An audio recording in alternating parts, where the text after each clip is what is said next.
I knew more about her before she ever said my name.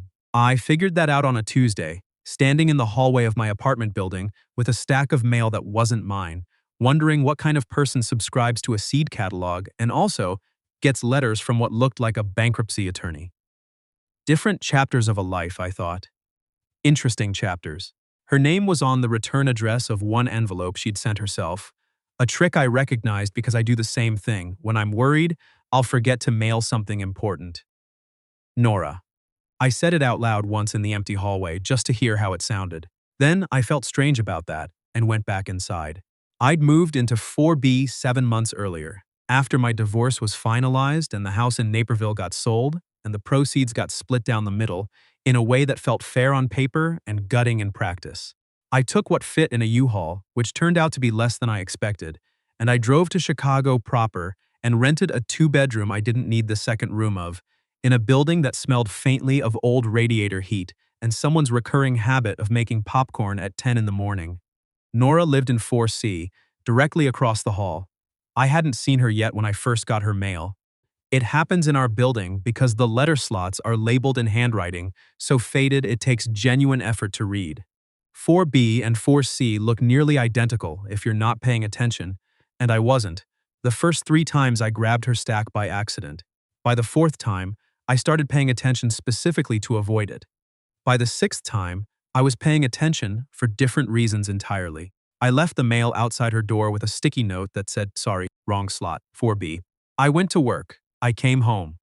The sticky note was gone and a different one was stuck to my door. It said, "It's fine, happens to me too. Also, I think you got my Architectural Digest last week and kept it." 4C. I had not kept it intentionally. I had read it front to back on a Saturday afternoon because I had nothing else to do and it was genuinely interesting. I did not say this. I wrote back, returning it now, "Sorry, I dog-eared one page." 4B. Her response slid under my door sometime before I woke up. "Which page?" I wrote, "Kitchen renovation in a converted warehouse in Portland. The open shelving. Page 47. She did not respond to that one. But 2 days later, I came home to find a printout of a different kitchen renovation. A brownstone in Brooklyn, all white oak and unlacquered brass, taped to my door with a sticky note that said, "Counterpoint." I put it on my refrigerator. I don't know exactly why. I told myself it was because the kitchen was objectively nice.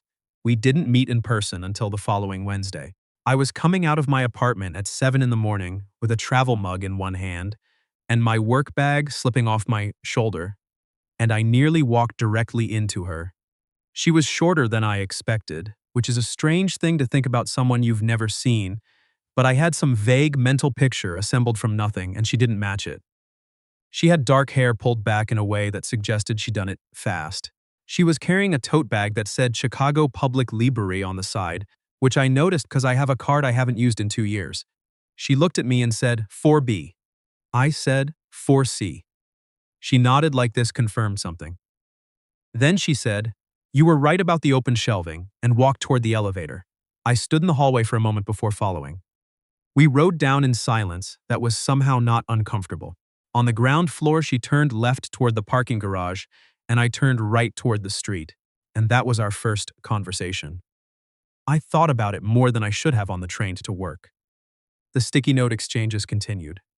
They got longer. She had opinions about things, the new coffee place on Damon that everyone was recommending, aggressively minimalist, and the oat milk is grainy, the building's inconsistent hot water schedule. I've started showering at 6 a.m., which I hate and resent, a documentary she'd watched about a man who spent 30 years restoring a single wooden boat. I cried twice, and I'm not sure I understand why. I responded to all of them. I started checking my door before I checked my phone in the morning. My friend Theo called me one Saturday and asked what I'd been up to, and I mentioned the sticky notes. And there was a pause, and he said, "Man, just knock on her door." I said I didn't want to make it weird. He said, "It's already a little weird, in a good way." I thought about that. I didn't knock. What I did instead, about 3 weeks later, was offer to help. When I heard her struggling in the hallway, I'd been sitting on my couch reading when I heard the particular sound of someone trying to open a door while holding too many things. I opened my door and looked out, and she was standing there with 2 reusable grocery bags, a large cardboard box, and a yoga mat that kept sliding out from under her arm. I said, "Do you want help with that?" She looked at me. Then she looked at the box. Then back at me. She said, "I was going to say no, but the box has wine in it and I don't trust myself right now." I took the box. She got her door open. I followed her in and set it on the kitchen counter and looked up, and the apartment was the same layout as mine, mirrored and completely different in every other way. She had plants everywhere. Actual thriving plants, not the kind that are slowly dying and you keep meaning to water. She had a print above her couch that was mostly blue, abstract, the kind of thing you look at and feel something without knowing why. She had books stacked on the coffee table and on the windowsill and on what appeared to be a small stepladder being used as a side table. I said, "Do you actually read all of these, or is this a decorating strategy?" She said, "Both. Neither. Some of them are there to intimidate guests." I said, "Is it working?" She looked at me for a second before she smiled. It was a small smile, the kind that means something more than it shows. She said, "A little." I helped her unpack the box, which was not only wine but also olive oil and fancy crackers and a jar of something preserved that I couldn't identify. She'd been to the Italian market on Milwaukee, she explained, the one that's been there since 1962 and still uses a handwritten price list. I knew the one. I'd walked past it 100 times and never gone in. She made tea. I stayed for about 40 minutes. We talked about the building, about the neighborhood, about a bookstore she liked in Andersonville that I'd never been to. We did not talk about anything that felt remotely personal, and yet I drove home. I walked back across the hall, feeling like something had shifted, though I couldn't say in which direction. She was recently out of a long relationship.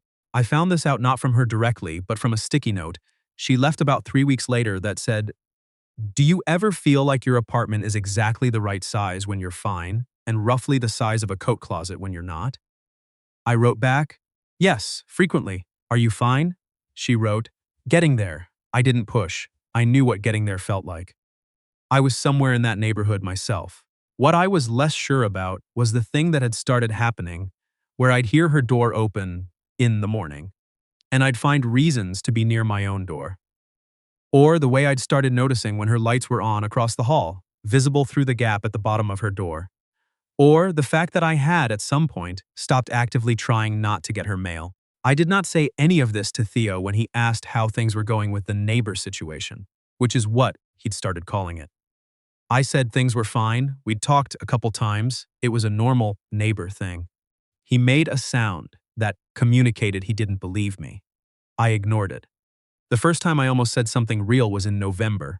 There was a stretch of genuinely bad weather, that particular Chicago November combination of cold and gray that doesn't feel dramatic, just relentless, and the radiator in my apartment decided to be intermittently functional. I had it fixed twice and it kept reverting.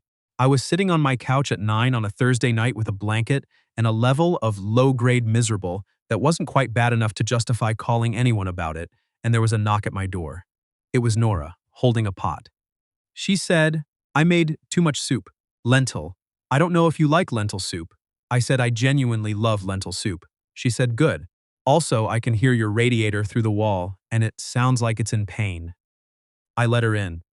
She set the pot on the stove, and I got bowls from the cabinet, and we ate soup at my kitchen table while the radiator knocked, and the wind moved against the windows, and she told me about a parent-teacher conference she'd had that day that had made her laugh and want to scream in roughly equal measure. She was an elementary school teacher, 3rd grade, which I had gathered from various sticky note context clues, but hadn't confirmed until that night.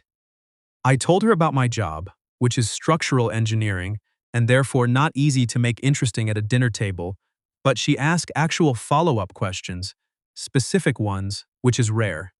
She wanted to know what it feels like to look at a building you've worked on after it's finished. I said it feels mostly like looking at a problem that resolved correctly. She said she thought that was sad. I said maybe, but there was also something satisfying about it. She said she supposed she could understand that. We did the dishes together, which is an oddly domestic thing to do with someone you've known for 2 months via sticky notes, and one hallway conversation, and one 40-minute kitchen visit. She dried. I washed. The window above the sink was fogged from the soup. She said, without looking at me, "I like this. Doing something ordinary with another person." I said, "Yeah, She said my last relationship had a lot of grand gestures and not enough of this. I didn't say anything to that because I didn't want to say the wrong thing, and I think she appreciated it. We finished the dishes. She took her pot back. She said goodnight from the doorway, and I said goodnight, and she was already turning toward 4C when I said her name. She turned back. I said, the soup was really good. She smiled. She said, I know, and went inside. I stood at my door for a few seconds after it closed, trying to figure out what I was doing specifically, and what I wanted to happen specifically, and what I was afraid of specifically. I came up with answers to all three. I did not feel better. December got complicated. She had family in Milwaukee. Her mother, two younger brothers, a niece she mentioned with a particular warmth that people reserve for small children they actually like. And she spent most of the month in a low-grade version of the holiday stress that I recognized from when I'd had somewhere to go for Christmas. I'd spent the last two doing nothing in particular. My family is in Ohio, which is close enough to feel guilty about not visiting and far enough to make it easy not. We passed each other in the hallway more than usual that month. Brief exchanges, the kind that happen when both people are moving quickly but are glad to slow down for 30 seconds. She gave me a small tin of cookies her mother had sent. Too many, she said. She was trying to give them away before she ate all of them, which we both understood was not entirely true. I gave her a book I'd finished and thought she'd like, a novel about two people who keep missing each other across decades. She looked at the cover, then at me, then at the cover again. She said, "Is this a message?" I said, "It's a novel." She said, "Right," and took it inside. I went back to Ohio for 3 days over Christmas. It was fine. My parents asked if I was seeing anyone, and I said no, and my mother made a face that she believed was neutral and was not.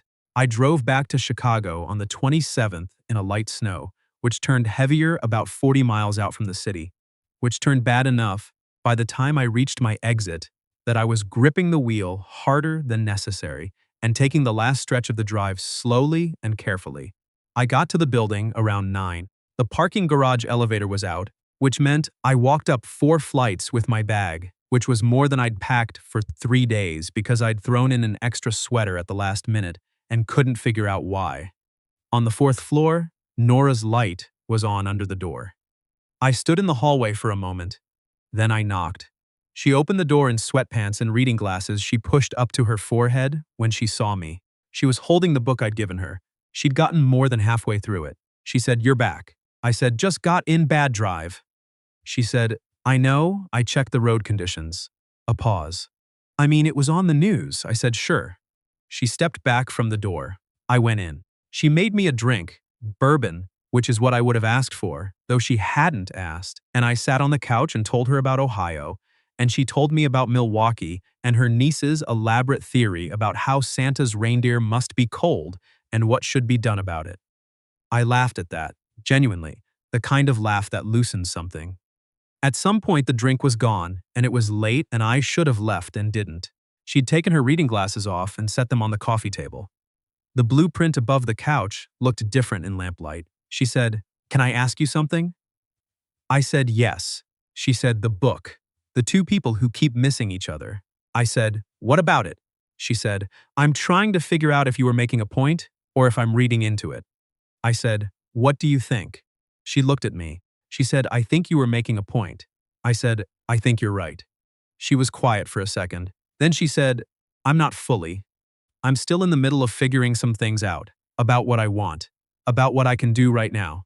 I said, "I know." She said, "Does that bother you?" I said, "No. I'm still figuring things out too."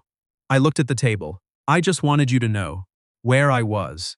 She didn't say anything to that for a moment. Then she reached over and put her hand on my arm, briefly, the way you do when you want to say something that doesn't have words yet, and then she took it back and picked up her book. She said, "Okay." I said, "Okay." I went home. I slept better than I had in months. January has this quality in Chicago where it makes everything feel more serious. The cold isn't new anymore, it's settled in, permanent seeming. The city is quieter, there's less interest. It's kept going. They got different. Not longer, exactly, but more direct. She left once that said, "Finish the book." They were idiots, lovable idiots, but still. I wrote back, "Most of us are." She wrote, "Present company?" I wrote, "Probably." We started having dinner together roughly once a week. Not planned dinners, not dates with any formal designation, just one of us knocking when we'd made too much of something, or when the week had been long enough that eating alone felt too quiet. We cooked in her kitchen more often than mine because she had better knives and actually knew how to use them. I did dishes. She was a good cook in the practical, unfussy way, things that were good because they were made correctly, not because they were complicated. One night in February, late, we were sitting on her couch after dinner, and she'd put on music I didn't recognize, something slow, and she said out of nowhere, "What was your marriage like at the beginning?" I thought about it, seriously, the way the question deserved. I said, "Good. Genuinely good. We were different people by the end than we were at the beginning, and the people we became didn't fit the same way." She nodded. She said, "No one did anything wrong." I said, "No, just drift." She said, "Mine was the opposite. Everything looked fine from the outside and wasn't. For a long time." She pulled her feet up under her. "I think that's almost harder. The kind where there's nothing clear to point to." I said, "Yeah?" She said, "I spent about a year being angry, and then I got tired of being angry, and now I'm just trying to remember what I actually like. About myself. About being somewhere." I said, "How's that going?" She tilted her head slightly. Said, "Better than it was." A small pause. "Better recently." I didn't say anything. She didn't look at me when she said it, which meant she meant it more than she'd say if I asked. We sat there for a while in the music and the winter quiet, not touching, not needing to. March came. The snow started coming less often. There was a Saturday where the temperature hit 43 degrees and felt in Chicago like a genuine gift, the way cold places make you grateful for things that wouldn't register anywhere else.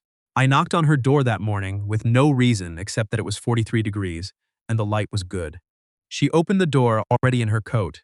I said, "Are you going out?" She said, "I was going to walk to the farmer's market and see if anything seasonal had appeared yet."